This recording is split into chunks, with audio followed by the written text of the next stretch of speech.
towards you and for the kids of NorthGate. We thank you for the call that you've placed on their life, and we pray that you would bless them. In your name, amen. Amen. Thank you. So my name's Kara. I work with the middle school and high school students here at NorthGate. This is my third school year going into this, and I am so excited. Every year we just get closer to the students, we add more activities, and we just kind of get bigger and better. So I'm so excited next week as we start off our programming for this year. And I'm Laura. I think it's my 6th or 7th year. I lose track after a while. But I work with the nursery all the way up through elementary school students, and it's been really fun. And we have such a good time in the back of our kids' wing, which we call Kids Campus. And so today we just want to take some time. As John said, this is our next generation service. It's just a great time at the start of the school year to just revamp and reflect on why we do what we do in Kids Church. And it's such an important thing is for you guys, as a body of our church, how we can partner with our kids, the next generation, and say yes to them. So NorthGate was actually founded on the statistic that 80% of students will leave the church and their faith during the college years. And that's what started John to just be so passionate about starting a college campus and a college ministry. And I don't know, where's Sally? Sally, where are you? There she is. Everyone awkwardly look at Sally. Woo! Give it up. So Sally is our college pastor, and she does an awesome job with so many different opportunities and ministries for college kids to get invested in. That way, that's just one way NorthGate is trying to help lower that statistic and give kids a community when they go off to college. But another thing we look at is Orange and how we teach them. Yeah, so Orange is the approach that we use. It's the curriculum. And so the idea of Orange is that home is red, it represents love, and church is yellow, which represents light. So to be a perfect blend of both, we want to make Orange, because we realize that parents, you guys get an average of 3,000 teachable hours a year with your child, when the church, we only get 40. So that is a huge difference. So in order for our kids to develop an authentic, true faith when they hit those college years, we have to really partner with our parents. And at our check-in desk, we have devotional booklets we encourage our kids to take home so that they can carry over and continue what they're learning here on Sundays with their families during devotional time. So we really want to strive and think about what we do so that our kids, the next generation, don't become a part of that 80% that leaves the church. And some good news with that statistic is from the Sticky Faith or the Sticky Church books. They have found that an average of having 5 loving adults in a child's life who are influencing their faith has shown that that has helped them maintain their faith and stay with the church. So the reason why we want to talk about how it's so important for us as the church, and it's so important as you as parents, grandparents, aunts, uncles, to love them, is because most people have their parents, right? That's only 2. So the other 3, we're really asking that would be the church that steps up, and there would be volunteers and adults who would just constantly love these children and become those other 3 adults for them. So we have 4 ways of how we want to say yes to the next generation. And can you play the first video?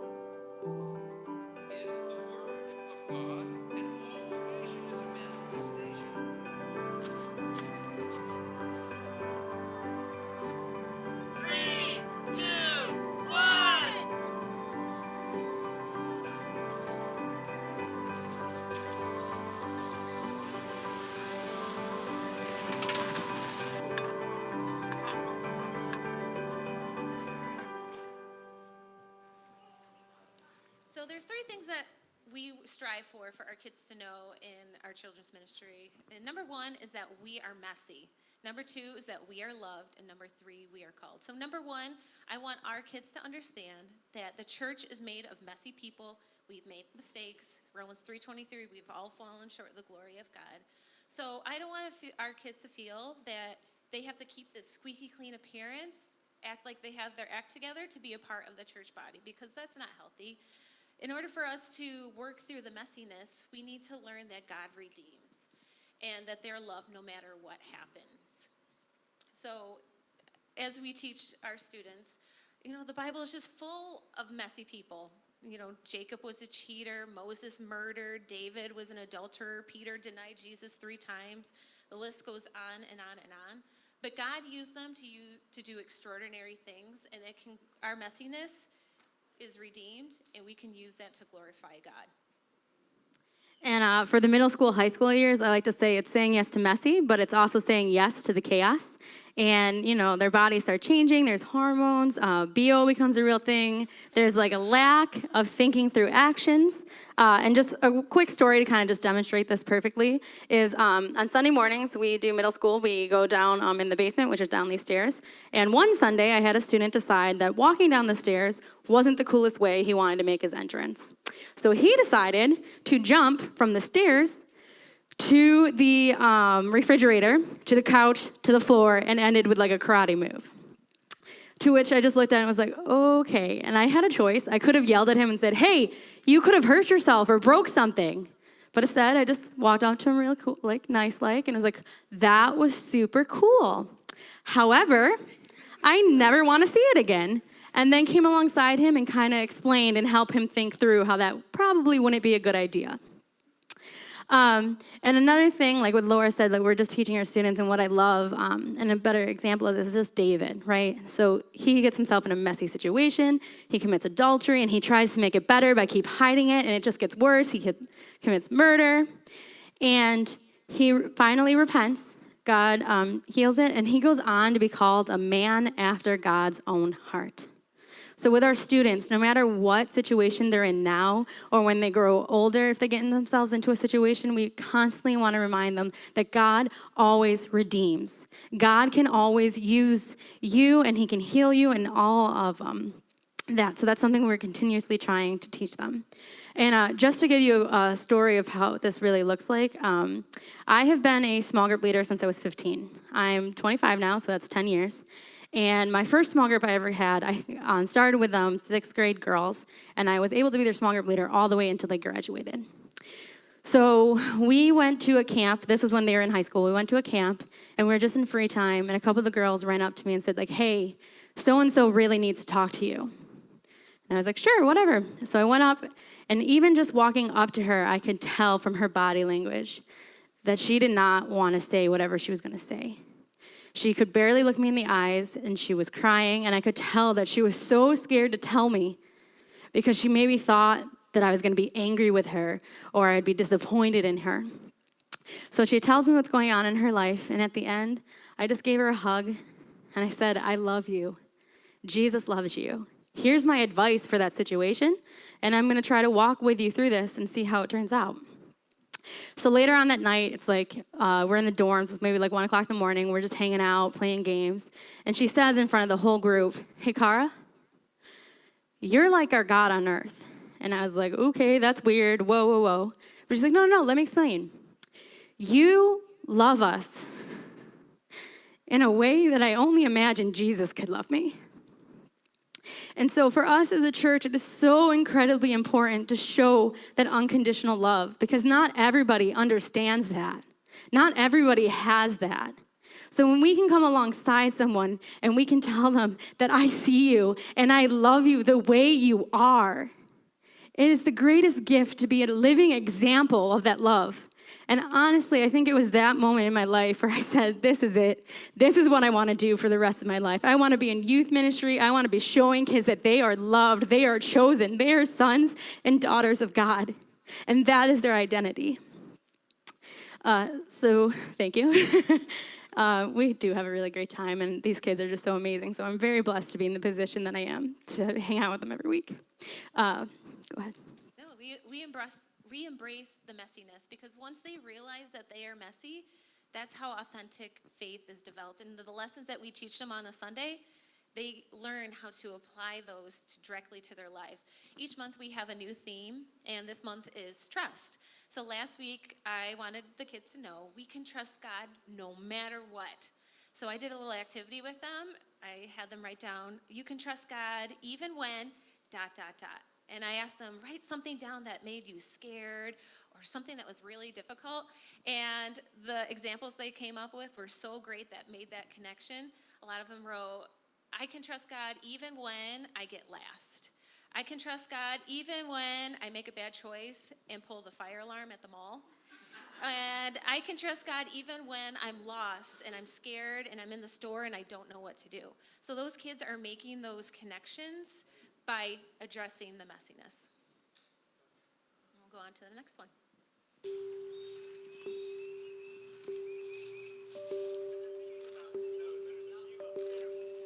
All right, bud, have a good first day.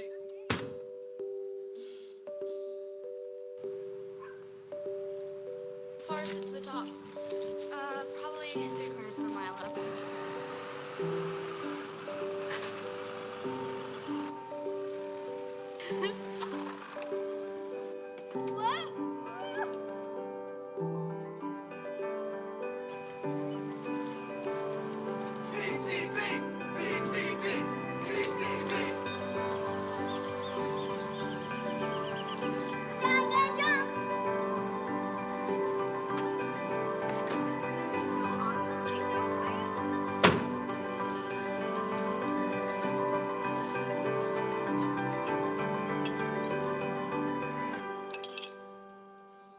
Yes, our kids are adventurous and they're full of energy and fun, and we want to embrace that too when they come in on Sundays.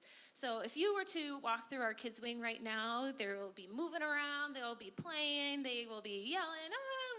We use that as a part of our learning experience because that's how kids learn. They learn through hands-on activities and playing with Legos. So some of our activities might include playing a memory match with our memory verse cards, or taking the Lego figures and reenacting the Bible story, playing charades, acting out how we can apply trust to our life situations. So it's active, it's fun, there's energy. And my background is actually speech language pathology, so I work a lot with young kids with multiple disabilities, and that's how kids learn. They're on the ground, they get Maxbox toys and puzzles, and that's how languages learn, that's how kids push themselves cognitively, emotionally, socially. So we do that the same right here on Sundays. And one of my favorite quotes for play is from Mr. Rogers. Play is often talked as if it were a relief from serious learning. But for children, play is serious learning. Play is really the work of childhood.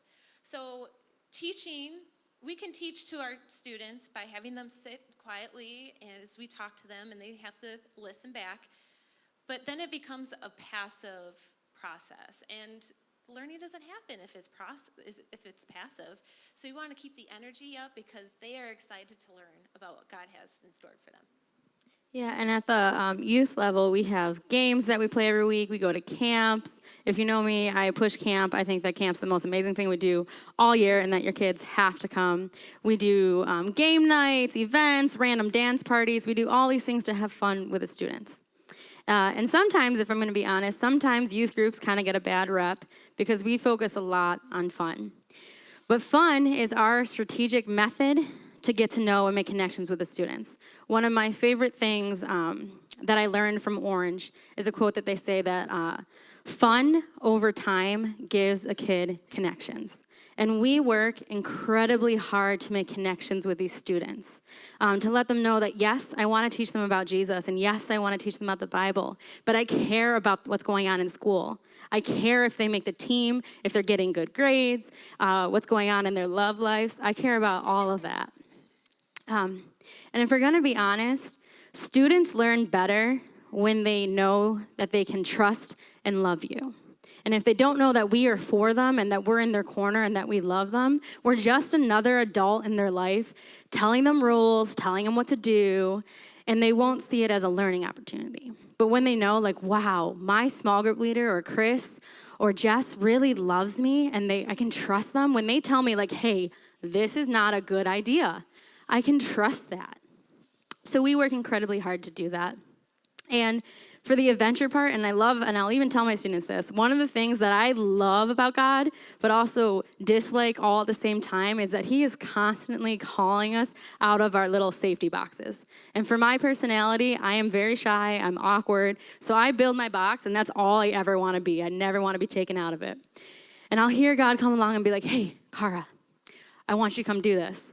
And I'll be really nervous, and I'll be kicking and screaming, and I won't want to do it, but eventually I do it, and God is with me, and we do it much like talking in front of the adults and not the middle schoolers. And afterwards, it feels great, and we were able to do it. And sure enough, I'm like, awesome. So I start building my box again. And sure enough, once I'm ready, once I'm settled, once I'm comfortable, God comes back and is like, hey, now I want you to come do this. And I start the whole process over again. So following Jesus is exciting. He is constantly calling me into things that I am so nervous to do, but I do it anyways. And I want to teach that to our students, that all of our journeys are going to look different. It might be completely, like Chris was always like the fun, cool, crazy leader. The twins were always funny, and like I was the shy, awkward one. But God has used that in each and every single one of our lives differently. And so we're already just trying to teach that and get that excited for our students. So can you play that third video for us? Thank you.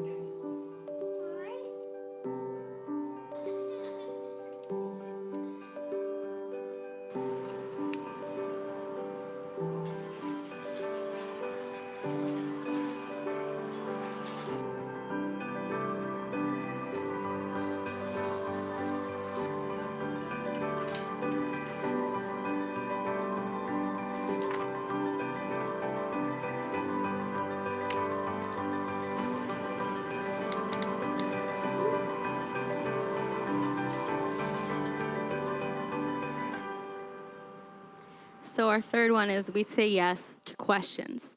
And as the church, we want to make sure that any time a student is coming up to us, that we take those questions seriously and not have an attitude of, how dare you ask that, or how dare you do this? And more specifically, like my heart goes out so for this, is when the students become middle schoolers, they really start to develop who they are. And they're really starting to form their identity, and specifically as them, not just with their parents and their family. And there's so much out there at this age that if you don't look a certain way, what value do you have? If you can't play sports, or if you're not good at school or getting these grades, what value do you have? And their value starts to be defined about their circumstances, about what's going on in school, whatever their label is, that becomes their identity. And so our leaders are so amazing, and we are constantly fighting that to say that your identity is in Christ alone. And you are loved, and you are valuable. So we try to go against that. But another reason why I think questions are just so important is because if we look at the Bible in the New Testament, while Jesus was on earth, people, like either his disciples or people around him, asked him about 180 questions, of which he gave a direct response to 3. Yes, he would give them questions, or like he was kind of like, I always say, like the OG of the one who was like, let me answer that question by asking you this question. And so it actually goes on that he asked 307 questions, which is about 100 for every direct answer he gave, which shows me that he wanted to start a relationship. He didn't just want someone to come up to him, give him an answer, and then send them on their way. He wanted to start a conversation, to build a relationship. So when our students are coming up and asking us questions, we want to do the same thing. We want to build in that relationship and use it as a chance to say, great question. And honestly, sometimes I won't know, and that's okay. And to tell the students, honestly, I don't know. Let's work on this together. Let's figure this out together. Because to be an adult and say we have all the answers is a lie. And students are constantly looking up to us because they constantly think, once I meet 18, then I'm going to be an adult and I'm going to have everything figured out. Which, unfortunately, I'm 25, still don't have it all figured out. So we just want to constantly say that's okay. And it's okay to have questions. It's okay to be confused. But it doesn't mean that God's not there for you and that he doesn't love you. Yeah, so in kids' church, we always want to take time to address those questions. We don't want to respond saying, we don't have time for this, we'll talk about it later, because that sends a different kind of message. It says that we don't care, we don't have enough time for it, it's not important enough, that it's something that they should be afraid of, or something that they should be ashamed of. But because they're asking questions, that means that we have a safe and secure environment that they feel comfortable enough to do that. Because when you ask questions, you're putting yourself out there. It makes you vulnerable to what may be answered back. So we always take time to answer them. And if we don't take time to answer those questions, then that is a big problem, because those kids have access to everything. They can look it up on the internet. They can go to their friends. And the world is dark and awful, and we don't want our kids to be searching for answers in those sources. We want it to be in the church, where we can give godly wisdom advice and help them grow in their faith and develop together. So we'll move on to the next one. Like this? Do what I'm doing, just one at a time. And begin.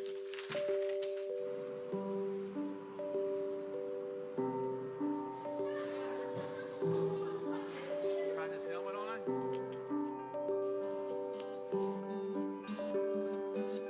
To help them grow to love you more and just have you in their hearts. Hey! Have fun.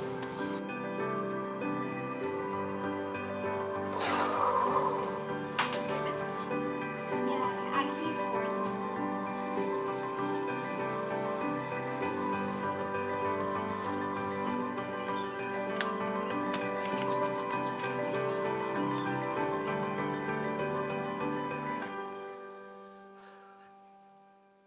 So very early on, we want our kids to know that they are called for a special reason to be here on earth. So number 1, we are messy, we are loved, and number 3, we are called. That God has a plan for him, he has a purpose for them, and they can make an impact on the world. Because like I said, it is dark, and the world is desperate for hope and love, but our kids can make a difference, whether they're in school or at a soccer game. Our kids campus logo is a light bulb with a little heart in it, and I tell our kids, with the love of Jesus in your heart, you can shine to the world and make a difference. I love to tell them the scripture, 1 Timothy 4:12. Don't let anyone look down on you because you are young, but set an example for the believers in speech, in conduct, in love, and in faith, and in purity. Earlier this year, I had a group of 4th and 5th graders come to me and said, Laura, we want to serve more. How awesome is that? Yes, of course, you guys can serve more. Let's get you plugged in. So we started a group called our junior leaders, and they are so great. And we're always looking at what they're good at. They're testing things out. I like being with the babies. I like being with the preschoolers. I like helping lead worship. We want to help them develop their spiritual gifts as they get older. And those junior leaders, they are so awesome. They come in, they grab their name tag, and they say, Laura, where do you need me? Which is so great. They want to have a purpose. They want to be used for God's special plan. And then for youth, I think this just becomes more of a daunting question, because once they hit high school, it's so, what are you going to do with your life? What career do you want? What college are you going to go to? And they just get pressured and into this. And personally, when I was at that age, I really felt like a divide in me where I wanted kind of more of the American dream. I was expected to go to college, get a career, get a nice house and all that. But then I really felt torn towards ministry. And my view on that was so separate, and they had to be separate. But already what we're teaching them is just to find their gifts, find what they like, and just to encourage them and say, if you want to be a teacher, be a teacher. I personally want to send my students to a school where the teachers are praying for them. If you feel like you want to be a doctor or a lawyer or anything like that, we push them for that and say, in the workforce, there's going to be so many unsaved people who are going to need you. And we really try to just encourage them to say that God is our identity, right? Like I always say, he's my identity. He's part of my DNA. So no matter what situation I'm in, I bring that with me.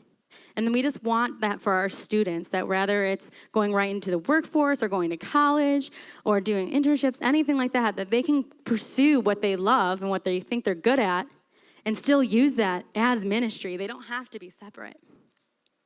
And the other thing that I always love and I'm always telling them is kind of like my small group phrase is Romans 1, 12, which is when we get together, I want to encourage you in your faith, but I also want to be encouraged by yours. So we're already teaching them at this age. You don't have to wait till you're magically 18. You already have a ministry field, your schools, the people you interact with, your families. And just a quick story on that.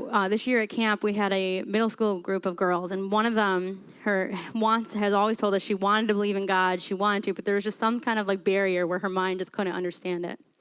And then this year at camp, something amazing happened where that barrier just fell, and she ended up accepting Christ for the first time. And she started praying over people, and the middle schooler girls were just praying over each other. And then finally, one of them was like, hey, like, can we go get the high schoolers? And I was like, sure. So the middle schoolers went over to the high school group of girls and started praying for them, started loving them, and started just talking about words of wisdom and encouragement over them. And so we're already saying, like, God is using you now and just building that in to their future. Mark 10, 13 through 15 says, people brought their small children to Jesus so that he could lay his hands on them to bless them. But the followers told the people to stop bringing their children to him. Jesus saw what happened. He did not like his followers telling the children not to come to him. So he said to them, let the little children come to me. Don't stop them, because God's kingdom belongs to the people who are like these little children. The truth is, you must accept God's kingdom like a little child accepts things, or you will never enter it. Jesus accepted these kids for who they are. The messiness, the adventureness, their calling. God just wanted them to be close and to near, so he brought them in to bless them. And we want to do the same for our kids, our next generation. Just bring them in. We want to love on them and show that God has a special plan for them. So we have these cards, if our ushers can pass them out. There's just little blank cards here that say yes. And we want to just take a moment to share our stories of the people who said yes to us, because we could have easily been part of the 80% that left the church, but we weren't. But it was because of people that spoke into our lives. So I had the privilege of attending a small private Christian school for my whole school career. And when I was in middle school, all the way through up high school, one of the elementary school teachers saw my passion for teaching, and she encouraged it. Whenever I had a free period or I finished my work early, she would invite me down to the classroom and help me teach literacy skills to the little ones, or the Bible lessons, or just hang out with the younger kids and really work on my teaching skills. And she invested in me, and as I got older, right when I was about to transition to college, another couple, Dave and Michelle Caban. Dave is a retired public Buffalo school teacher, and he was also on the Buffalo School Board for many years, and his wife was also a teacher for many years. And they wanted to encourage college students to go on mission trips, and I wanted to be a part of that. And months in advance, before the trip happened, they would meet with me after services on Sunday and work with my lesson plans, my ability to teach, and just really coached me. And I'm still deeply connected with them and meet with them regularly. They spoke into my life, and I'm here where I am now because of them. And it's been so encouraging that God had a plan for those people to push me further in my faith. Yeah, and for me, it really starts with my middle school pastor, Jake Arnold. And as I already told you, I was a very shy, very awkward child. So when it came time for me to move up into middle school, I did not want to go. I was crying a lot. I didn't have a lot of friends. Chris was there, and he was like Mr. Popular, so I was very nervous. But he saw me, and he got me involved. He put me on the worship team. And I had a lot of other awesome leaders at the time who would go out of their way to sit next to me and push me into those environments and not let me slip away, because I so easily could have slipped away. And then after that, I had a high school pastor. His name is Andy Broad, and his wife, Garey, who have done an amazing just job saying yes to me. And I'm really the person I am today because they are in my life. And the defining moment I had was we had a middle school camp, and all the high schoolers always wanted to go to be like the cool leaders. Chris always had went, so when it was my turn, I wanted to go. And so I worked up the courage, remember I'm shy and awkward, and went up to them and said, if you need help with anything, I'm totally willing.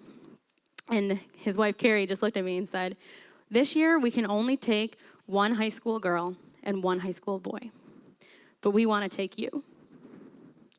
And I couldn't believe that someone thought I was worth taking. They could only, of 30 kids, they could only take one, and they chose me. And I couldn't believe that they believed in my leadership. They believed in the way that I could lead that small group and that I could take just being part of this camp. And from there on, I just fell in love with it, and I wanted to do more. And they just honored my hard work by giving me more opportunities. And eventually I worked my way up where I had a middle school and a high school small group. And God just taught me so much things through that. And I know if I didn't have them in my life, I don't know if I'd be standing at NorthGate. I don't know if I'd be considering myself a Christian, but because they constantly said yes to me and they constantly build me up, that's why I'm here where I am today. As worship comes up, we gave you guys these cards to write down the people in your life that encouraged you, whatever phase it may be in your childhood, early adulthood, and write down the names of the people that spoke into you and blessed you. We want to honor those people too. So take a moment for that.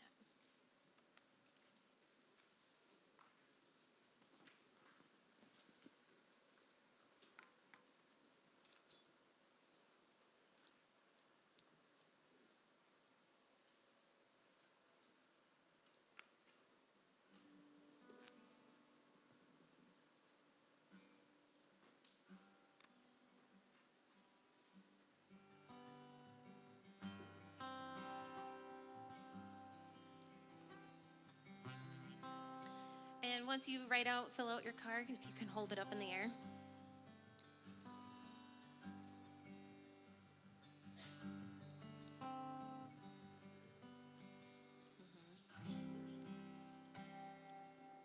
We just want to take a moment to bless the people that have impacted your lives. Because you guys probably wouldn't be sitting here if you didn't have someone that spoke into your life.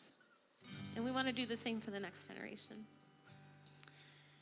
So, Lord, thank you for all the people, the generation before us, that said yes to us and encouraged us and loved on us.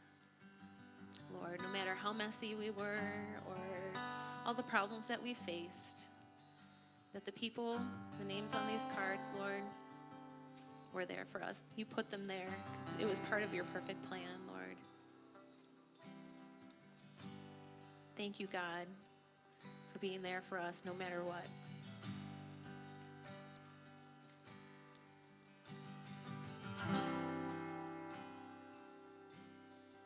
And if you look over by the lamp over there, we have a display with some cards.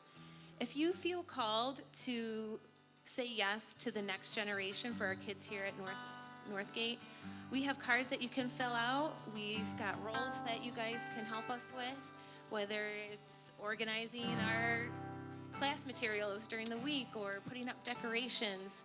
We put up new decorations each month for our theme. Or if you want to be a small group leader, you can fill out these cards and just leave them right on the desk over there. I just want to add too that a lot of times there's misconceptions. You don't have to be the youngest or the coolest to work with children. You really just have to be willing to love them and love them the way Christ loves them. So I'll be over there afterwards if you just want to talk about our programs. If you have kids in those programs, we'd love to just meet you and talk about it and just honor you as parents. So we'll be there after. And before we close off today, there's one more thing I would like to do. We have a group of students who just graduated. They're 8th graders. They graduated, and now they are freshmen. And one thing that we do at NorthGate is we push that to Wednesday nights. So our high schoolers meet at Wednesday nights. So Sunday mornings, they can be part of our congregation and our family. So if we have any of those middle schoolers here, if you want to come on up, we're just going to pray for you as you join our family. Come on, guys. Anna.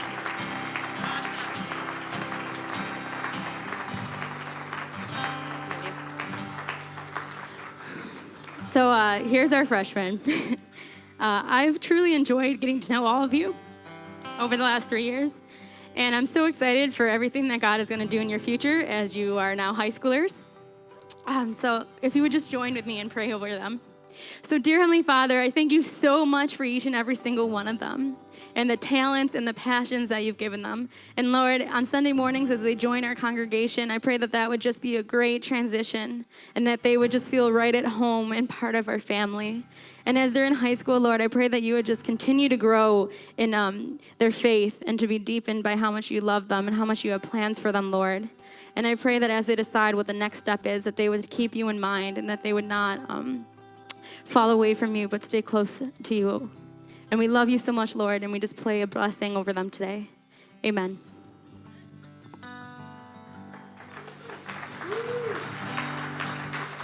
Let's stand together. We're going to try something just a little bit silly, but it's going to be good. So you'll catch on in a second. And all the earth will shout your praise. Our hearts will cry.